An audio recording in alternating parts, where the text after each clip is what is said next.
people they had there. And those people are all on the board of directors, along with me. I'm on the board of directors too. But they wanted stock. But no one couldn't give them any stock, because if you gave them any stock, you'd have less than 50%, and then you wouldn't have total control of the company. So the only way they could get stock was if they got rid of me.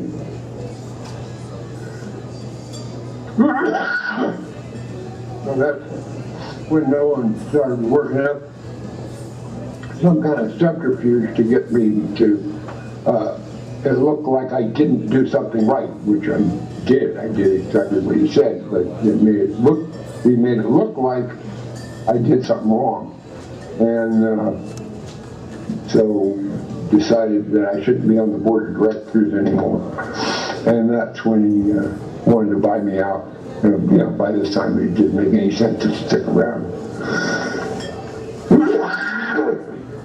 So I let him buy me out, which is kind of interesting because,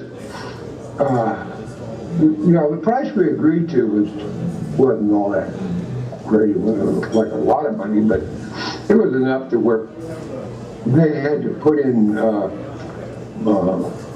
my patent for the motion circuitry. They had to put that in as part of the sales deal. So, at any rate, the company was going down. It was, you know, because of the people that Nolan had put in, the place was really going downhill real quick. I mean, Atari was in it had the drain, you know, was circling the drain. And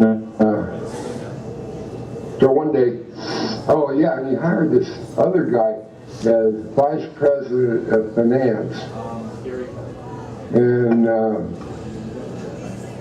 I had a dealing with this guy, with my, because I had the street operations that I got when I sold out. But I still owed Atari money.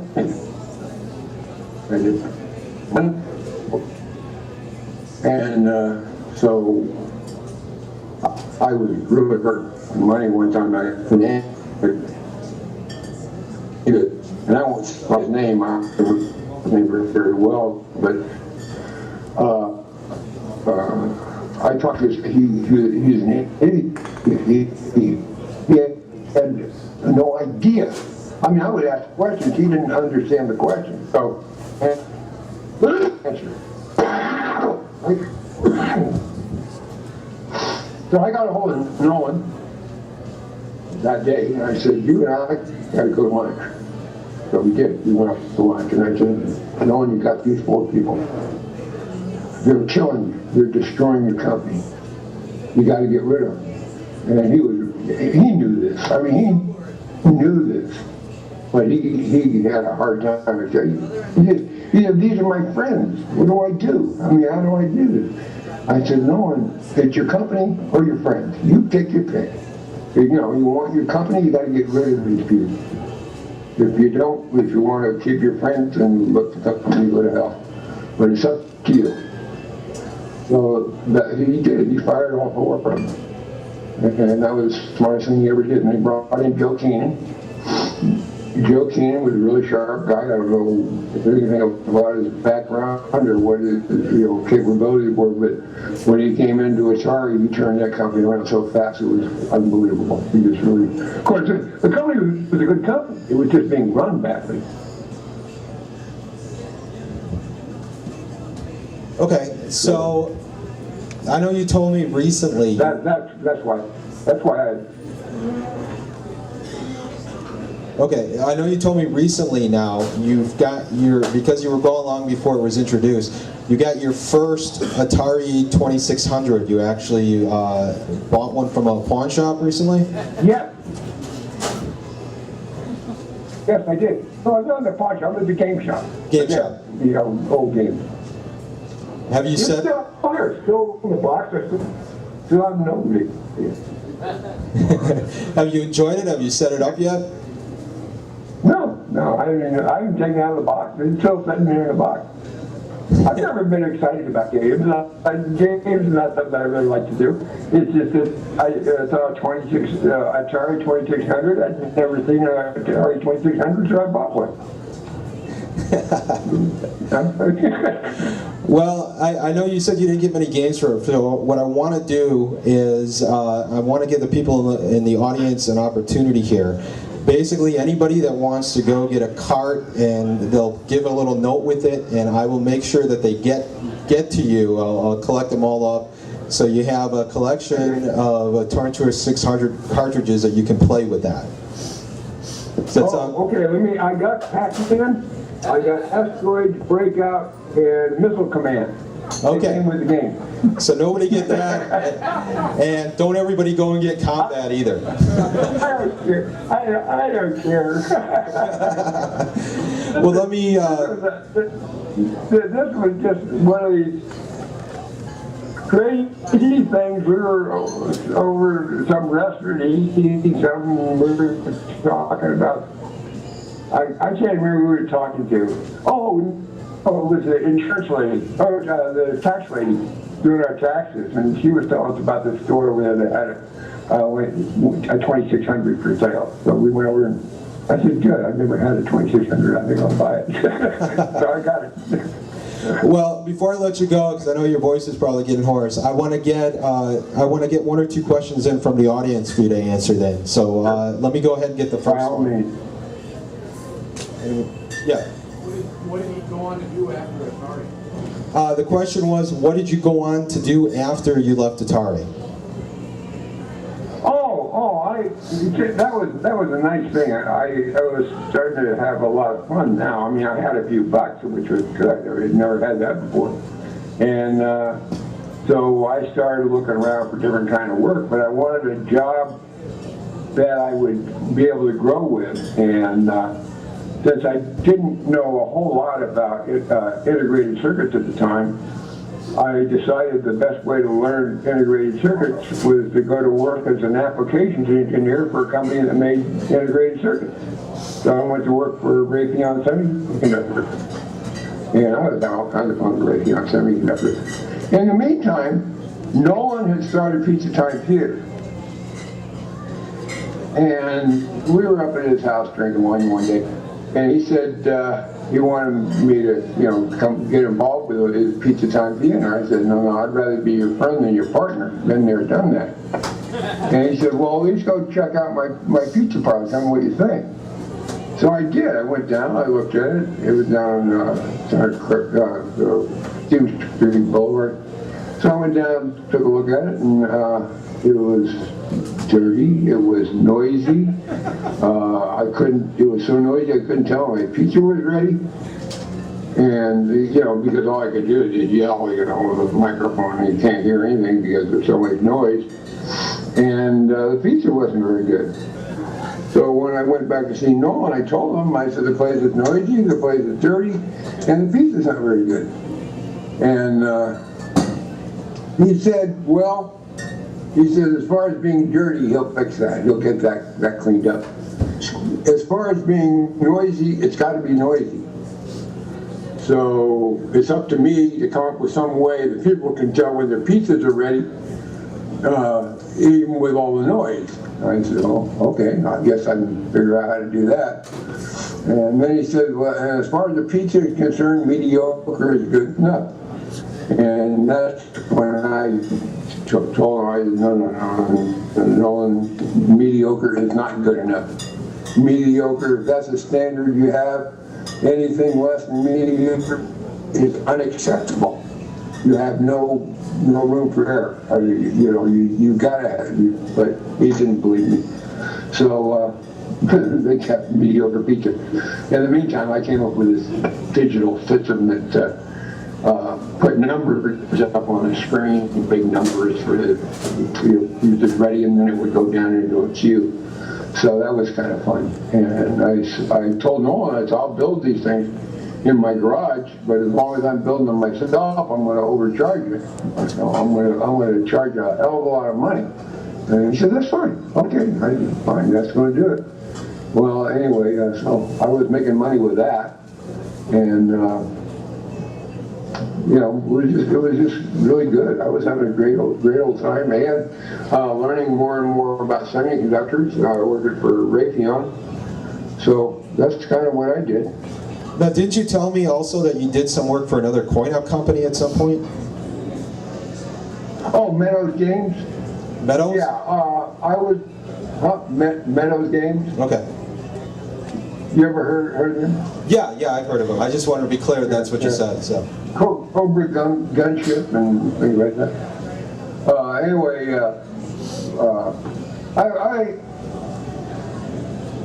while I was at Raytheon was getting ready to close their hybrid operation there in Sunnyvale or Mountain View. I don't even remember what town I was in, but I wanted to buy it.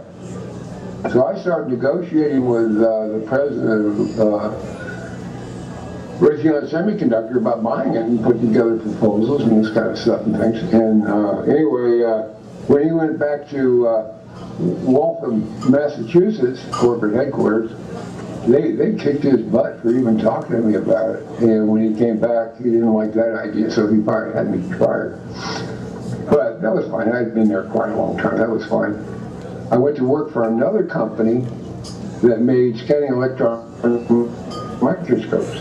I always liked that kind of thing. So I was working for that company, and in their tables, I don't know if you know it's scanning electron microscopes, but they have to be free of vibration, and there's over the table, and the thing they use for shock absorbers were tennis balls. They put these tennis balls in these little pockets and put the machine on top of it, where it had pockets that matched, and that way it wouldn't vibrate. So anyway, I went to their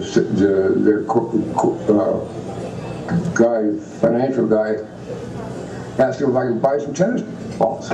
He said, "Why should I sell them to you? You can go buy them and go for it." I said, "Screw you." And I quit. I quit the company. They got real upset. They got real upset. They already doubled my salary if I'd stayed, but I don't want to.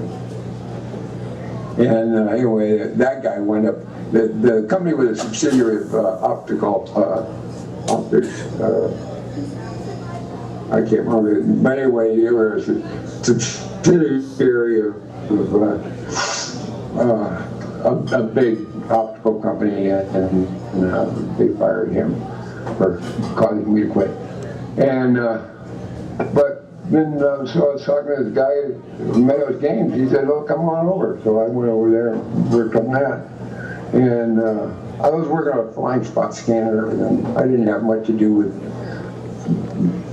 much of what they did, except that I was a good engineer, and they would have a problem about how to do something. Don't know how to do it.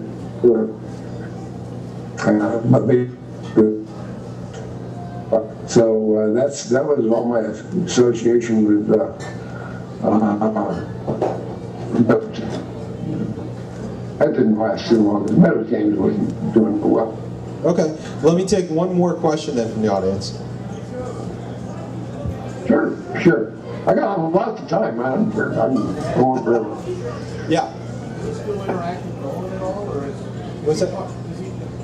Apparently still talk to Nolan in the late 70s. Does he talk to Nolan? Does he still talk to Nolan at all? Do you still talk to Nolan at all? The audience member wanted to know. No.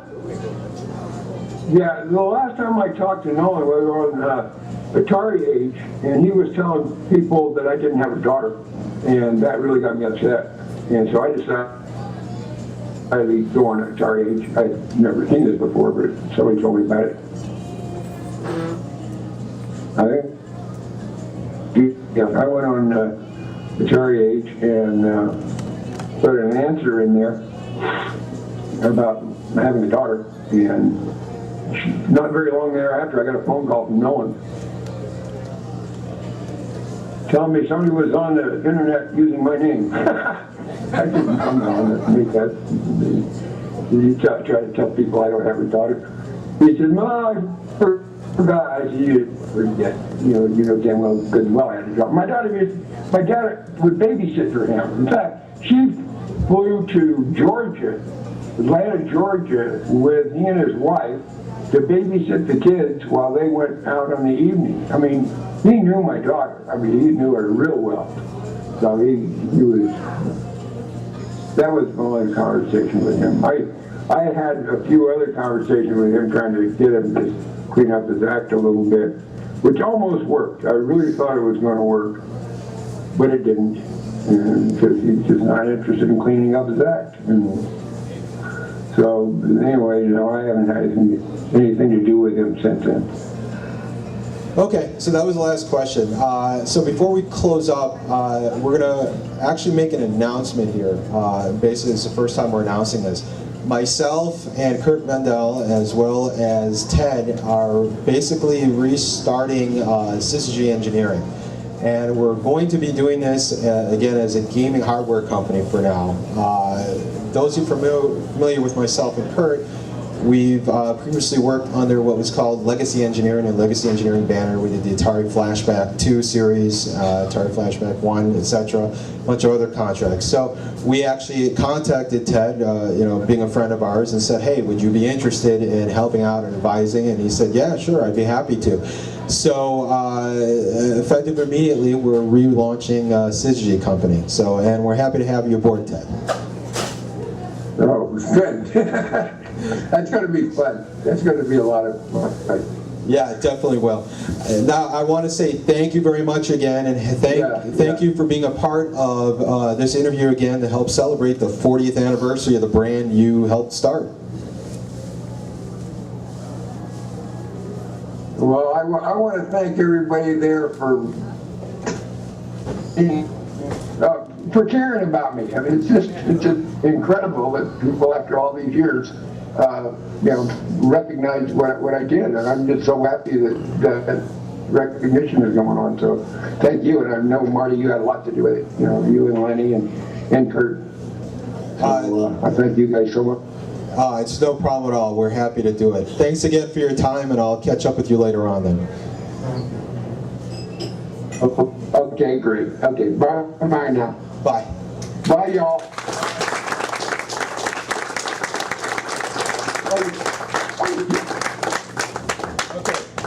So as I said before, you're welcome to either drop it off by the museum, or if you see me walking around, give it to me. If anybody wants to get an Atari card that literally sent to Ted Dabney, you can write a note with it too and tape it on there, and I'm going to box them all up and send it to him. Thanks again for your time, and tomorrow, Howard Scott Warshaw at the same time, 2 o'clock. Thank you.